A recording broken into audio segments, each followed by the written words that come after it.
Hi అండి, అందరికీ నమస్కారం. ఈరోజు ఒక మంచి కథతో మీ ముందుకు వచ్చాను.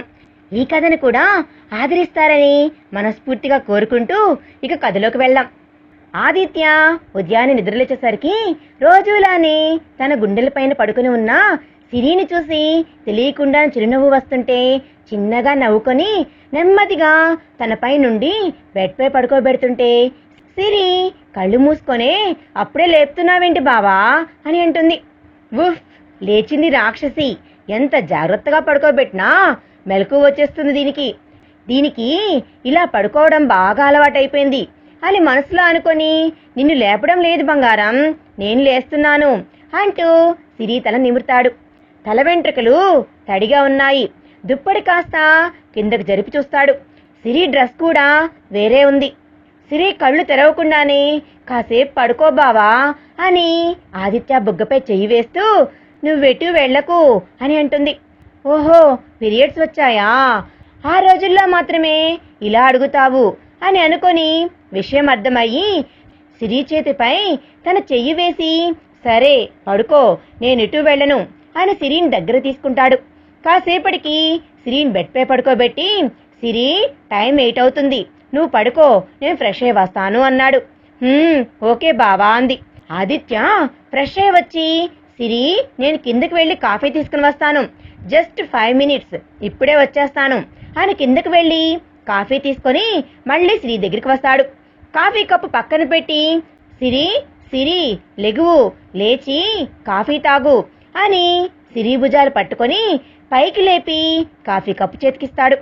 సిరి కాఫీ తాగేసి ఆదిత్య ఒళ్ళో పడుకుంది. ఆదిత్య కాసేపటికి వెళ్ళి టిఫిన్ చేసి తీసుకొని సిరి, నువ్వు టిఫిన్ చెయ్యి అన్నాడు. ఇప్పుడే కాఫీ తాగాను కదా ఆదిత్య, ఇప్పుడే వద్దు అంది. అలా అంటే ఎలా? తినుకుంటే ఇంకా వీక్ అయిపోతావు, ఇంకేం చెప్పకుండా తిను అంటూ సిరికి తినిపిస్తాడు. ఆదిత్య టిఫిన్ తినిపిస్తూ ఉంటే అతని ప్రేమని చూస్తూ మురిసిపోతూ ఆదిత్య చేతిని తన 2 చేతులతో చుట్టేసి గట్టిగా పట్టుకుంటుంది సిరి. ఆది టిఫిన్ పూర్తిగా తినిపించేసి సిరి పెదాలు కూడా తుడిచి ప్లేట్ పక్కన పెట్టేసి ఇంక పడుకో బంగారం, మళ్ళీ ఆఫ్టర్నూన్ లంచ్ వరకు నిన్ను డిస్టర్బ్ చేయను అన్నాడు. నువ్వు ఆఫీస్కి వెళ్ళడం లేదా అని అంది ఆదిత్యాని. సిరి తల నిమురుతూ నువ్వే కదరా ఎటు వెళ్ళకు అన్నావు, అయినా నిన్నొక్కదాన్నే ఇలా వదిలేసి నేను ఎలా వెళ్ళగలను, నా బంగారం కదూ అని అన్నాడు. ఆది ప్రేమకి మురిసిపోయి అవును, టిఫిన్ తినిపించావు, వాటర్ ఎవరిస్తారు అని కనుబొమ్మలు ఎగిరేస్తుంది. ఇంకెవరిస్తారు, వాటర్ కావాలని అడగొచ్చు కదా, ఈ డైలాగ్స్ ఎందుకు అని వాటర్ గ్లాస్ తీసుకొని సిరి నోటికి అందిస్తాడు. సిరి వాటర్ తాగడం అయ్యాక వాటర్ గ్లాస్ పక్కన పెట్టడానికి పక్కకు తిరుగుతుంటే ఆదిత్య బొగ్గు మీద చటక్కన ముద్దు పెట్టేస్తుంది. ఆదిత్య చేతితో బుగ్గపై నిమురుకొని సిరి వంక చూసి ప్రేమగా చిరునవ్వు విసిరి ఏంటిది అన్నాడు. తినిపించినందుకు అంది. టిప్పా అని అన్నాడు. టిప్పు హోటల్లో బేరర్ కదా ఇచ్చేది అంది. అంటే ఇప్పుడు నన్ను బేరర్ని చేశావా అని అన్నాడు ఆదిత్య. ఛీ, నేను అలా అన్నానా బావా, అయినా వాడు సర్వ్ చేస్తాడు కానీ ఇలా ప్రేమగా తినిపిస్తాడా ఏంటి అని అంది. తినిపిస్తే తినేస్తావా అని అన్నాడు ఆదిత్య. చిచ్చి, ఎవడు పడితే వాడు తినిపిస్తే నేనెందుకు తింటాను, అయినా టిప్పుగా మనీ ఇస్తారు, నేను నీకు మనీ ఇవ్వలేదు ఆదిత్య అని అంది నవ్వుతూ. మరేమిచ్చావు అని అన్నాడు. నీకేం తెలీదా అని అంది. ఎలా తెలుస్తుంది నాకు, నేను చూడనప్పుడు ఇస్తే నేను చూడలేదు కదా, ఏమిచ్చావో అని అన్నాడు. బుంగమూతి పెట్టి అంటే నేను ఇచ్చిన దానికి విలువలేదా నీకు అని అంది సిరి. ఊరికే అన్నానులే బంగారం, జస్ట్ కిడ్డింగ్ అని సిరి గడ్డం పట్టుకుంటాడు. చీపో, టిప్పిచ్చానట, టిప్పు నీకిచ్చేదేదో ఆ హోటల్లో బెరర్కిచ్చుంటే ఎగిరి గంతేసేవాడు తెలుసా అనేసి తనేమందో గుర్తు తెచ్చుకొని నాలుగు ఖర్చుకుంటుంది. ఏంటమ్మా ఏమన్నావు అని అన్నాడు. ఫేక్ స్మైల్ ఇస్తూ హిహిహి, ఏం లేదు, ఏమనలేదు అని అంది సిరి. సూదిదారం తీసుకొచ్చి ఆ నోటిని కుట్టేస్తా తింగర్దానా, అసలు నీకు హెల్త్ బాలేదంటే ఎవరైనా నమ్ముతారంటే నోరు మూసుకొనిరా, వచ్చి ఇలా పడుకో అన్నాడు. బుంగమూతి పెట్టుకొని నాకు బాలేదని నీతో నేను చెప్పానా అని అంది. కట్టుకున్నాను కదా, చెప్పక్కర్లేదులే అలానే తెలిసిపోతుందిలే అని సిరిని ఒళ్ళో పడుకోబెట్టుకుంటాడు. అసలు నువ్వు కట్టుకోవడం ఏంటి, నేను కట్టించుకున్నాను అని అంది. ఏంటి అని అన్నాడు. సిరి మెడలో వేలాడుతున్న మంగళసూత్రాలు 2 చేతులతో పట్టుకొని పైకెత్తి ఆదిత్యకు చూపిస్తూ ఇవి అని అంటుంది. అచ్చా, అవి కట్టింది ఎవరికన్నా అని అన్నాడు. చెప్పనా అని అంది. అని అన్నాడు. సరే కిందకు వంగు అంది. ఎందుకే అని అన్నాడు. చెప్తాను కదా, తినబోతు రుచెందుకు అడగటం అని అంది సిరి. అబ్బో సర్లే అని కింద వంగుతాడు ఆదిత్య. సిరి తలపైకెత్తి ఆదిత్య కళ్ళల్లోకి చూస్తూ కనురెప్పలు వాలుస్తూ ఇంకా కిందకి నా ఫేస్ దగ్గరగా అంది. ఓకే అని ఇంకాస్త కిందకు వంగి సిరి కళ్ళల్లో కళ్ళు పెట్టి చూస్తాడు. సిరి ఆదిత్య మొహాన్ని చేతుల్లోకి తీసుకొని ప్రేమగా ఆదిత్య కళ్ళల్లోకి సూటిగా చూసి తన పెదవులను ఆదిత్య పెదాలకు దగ్గరగా తీసుకుని వచ్చి కిస్ చేయకుండా ఆదిత్య చెవి దగ్గరికి వెళ్ళి నా బావని అని మెల్లిగా చెప్పి నవ్వుతూ ఆదిత్య మొహాన్ని వదిలేస్తుంది. ఆదిత్య హిహిహి అని వెటకారంగా నవ్వి అది చెప్పడానికి ఇంత సీన్ చెయ్యాలా, నార్మల్గా కూడా చెప్పొచ్చు అన్నాడు.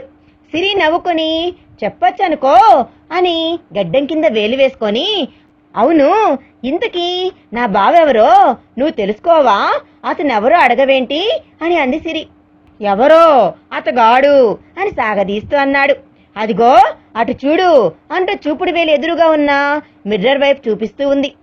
అది మిర్రర్లో వాళ్ళిద్దరిని చూసి నవ్వుకొని పర్లేదు, నాట్ బ్యాడ్, అందంగానే ఉన్నాడే అని అన్నాడు ఆదిత్య. మనిషి మాత్రమే కాదు మనస్సు ఇంకా అందంగా ఉంటుంది అంది. ఓహో అలాగా, ఇంతకీ ఎక్కడ ఉన్నాడేంటి నీ బావా అని అన్నాడు.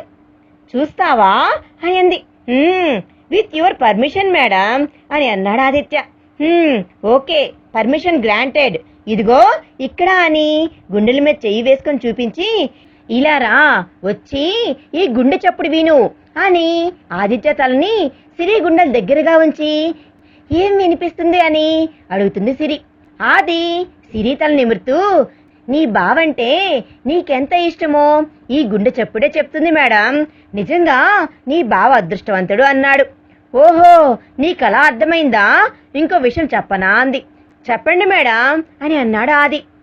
నా బావకి నా మీద ప్రేమ ముందు నా ప్రేమ చాలా చాలా అంటే చాలా చిన్నది అంది.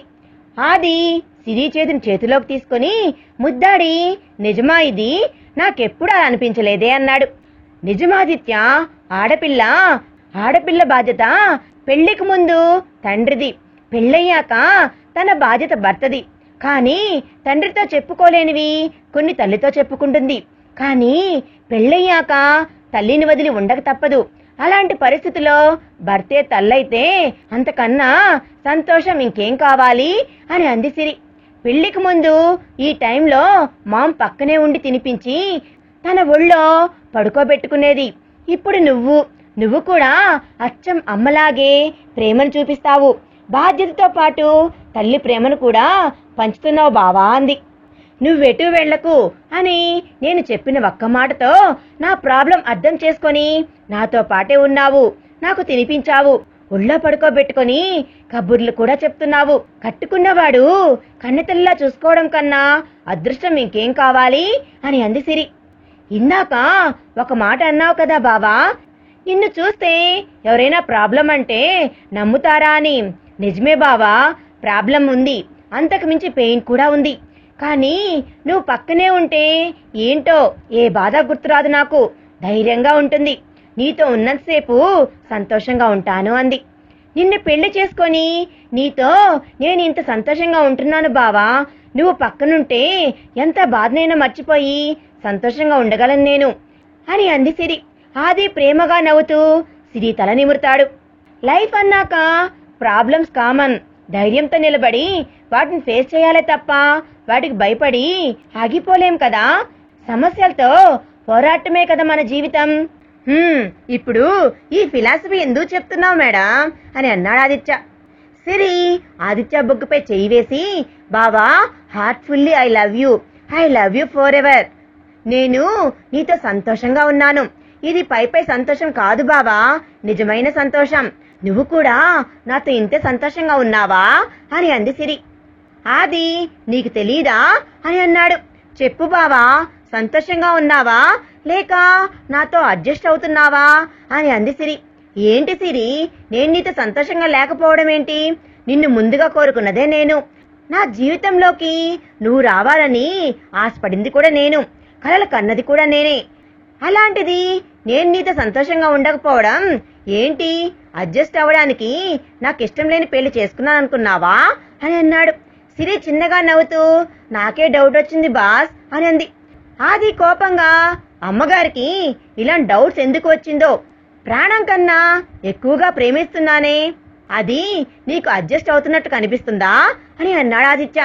అది కాదు ఆదిత్య అని అంది సిరి. ఏంటి కాదు? ఒకటి చెప్పు.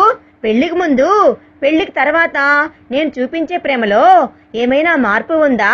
పెళ్లికి ముందు కేరింగ్ తీసుకుని పెళ్లియాక పట్టించుకోవడం మానేశానా అని అన్నాడు ఆదిత్య. నేనంటుంది నీ ప్రేమలో మార్పు గురించి కాదు బాస్, నా గురించి అంది. ఉఫ్ సిరి, అలా అని నేను ఎప్పుడైనా నీతో అన్నానా? నీ మనసులో నా స్థానం ఏమిటో నువ్వు నాకు చెప్పనక్కర్లేదు సిరి. పిచ్చి పిచ్చిగా ఆలోచించి బ్రెయిన్ని పాడు చేసుకోకు. కళ్ళు మూసుకొని కాసేపు రెస్ట్ తీసుకో అన్నాడు. కానీ ఆదిత్య ఎంత ప్రేమ చూపించినా చిన్న బాధ అని అంది. ఎందుకు అని అన్నాడు ఆదిత్య. సిరి భారంగా ఒక నవ్వు నవ్వి, మన 4th యానివర్సరీ కూడా రాబోతుంది. అప్పుడే పెళ్ళయి 3 years గడిచిపోయాయి. కడుపుపై చెయ్యి వేసుకొని చూసుకుంటూ కానీ అని ఆగిపోయింది. ఆది సిరి చెయ్యి వైపు చూసి, సిరి మాట పూర్తి కాకముందే అర్థమైంది, మనకింకా పిల్లలు లేరు అనా నీ బాధ. అయినా దానికి నువ్వు బాధపడటం ఎందుకు? దాంట్లో నీ తప్పేముంది చెప్పు అని అన్నాడు ఆదిత్య. అంటే జాబ్ కారణంగా నేను నీతో సంతోషంగా ఉండలేకపోతున్నానేమో అని అత్తయ్య వాళ్ళు అనుకుంటున్నారు బావా. క్రిందటిసారి వాళ్ళు ఇక్కడికి వచ్చినప్పుడు మాట్లాడుకుంటుంటే విన్నాను. నేను నిన్ను దూరం పెట్టడం వల్లే అని అనుకున్నారు అంది. అది సిరి నోటికి తన చెయ్యిని అడ్డుపెట్టి, చాలు సిరి, ఉన్న బాధలు చాలు అన్నట్లు క్రొత్త వాటి గురించి ఆలోచించి నువ్వు మనసు పాడు చేసుకోకు. మన మధ్య ఎలాంటి బాండింగ్ ఉందో అది నాకు తెలుసు. అయినా ఎవరో ఏదో అన్నారని పడగ్గది విషయాలు 10 మందితో పంచుకోలేం కదా అని అన్నాడు. చూడు సిరి, మా అన్నయ్య వదినలకు కూడా పెళ్ళయ్యాక 5 years వరకు బాబు పుట్టలేదు. అలా అని ఆ 5 ఏళ్ళు వాళ్ళ మధ్య సఖ్యత లేదని అర్థమా? కాదు కదా. ఒకసారి నువ్వే అన్నావు కదా సిరి, మాతృత్వం అనేది భగవంతుడిచ్చే గొప్ప వరమని. ఆయన మనల్ని కరుణించే వరకు మనం ఎదురు చూడటం తప్ప చేసేదేముంది చెప్పు అన్నాడు. ఆదిత్య కళ్ళల్లోకి చూస్తూ, బావా అని అంటుంది సిరి. ముయ్యిక నోరు మూసుకొని పడుకో, ఈసారి నోరు తెరిస్తే నిజంగానే కొట్టేస్తాను అన్నాడు. సర్లే, ఇక తెరవన్లే, కానీ నువ్వు మర్చిపోయినట్లున్నావు. నువ్వింకా టిఫిన్ కూడా చేయలేదు, కనీసం కాఫీ కూడా తాగలేదు. నేను పడుకుంటాను, నువ్వు వెళ్ళి టిఫిన్ చేయి బాస్ అని అంది సిరి. లేదు సిరి, నువ్వు పడుకున్నాకే వెళ్తాను. నేను తొందరగా టిఫిన్ చేయాలంటే నువ్వు తొందరగా పడుకోవాలి బంగారం అని అన్నాడు. సరే పడుకో అన్నాడు. బావా అని అంది. మళ్ళీ ఏంటి అన్నాడు. బావా ఒక కిస్ ఇవ్వవా అని అంది. ఏంటి సిరి అని అన్నాడు. ముద్దు పెట్టవా అని అంటున్నాను బావా అని అంది. ఆది చిన్నగా నవ్వి తల వెంట్రుకలను పైకి జరిపి నుదుటి మీద ముద్దు పెడతాడు. సిరి ఆదిత్య కిస్ చేస్తుంటే తెలియకుండానే కళ్ళు మూసుకుంటుంది. అలాగే నిద్రలోకి జారుకుంది. పిచ్చిది, చిన్న చిన్న వాటికే మురిసిపోతూ ఉంటది. ఇంత ఇన్నోసెంట్గా, ఇంత క్యూట్గా ఉన్న నిన్ను చూస్తుంటే ఆకలి కూడా అవసరమే లేదు బంగారం. నిన్ను చూస్తూ నేను బ్రతికేస్తాను. కాసేపు సిరిని అలాగే చూసి కాసేపటి తన ఒళ్ళో నుండి బెడ్పై పడుకోబెట్టి వెళ్ళి టిఫిన్ చేసి వచ్చి ఆ రోజంతా సిరితో పాటే ఉండి తనతో ప్రేమగా చూసుకున్నాడు ఆదిత్య. ఈ కథ ఇంతటితో సమాప్తం. ఈ కథ మీకు నచ్చితే ప్లీజ్ లైక్ చేసి మీ విలువైన అభిప్రాయాన్ని కామెంట్ రూపంలో తప్పకుండా తెలియజేయండి. కొత్తవారు మన ఛానల్ చూస్తుంటే సబ్స్క్రైబ్ చేసుకోండి. Thanks for watching.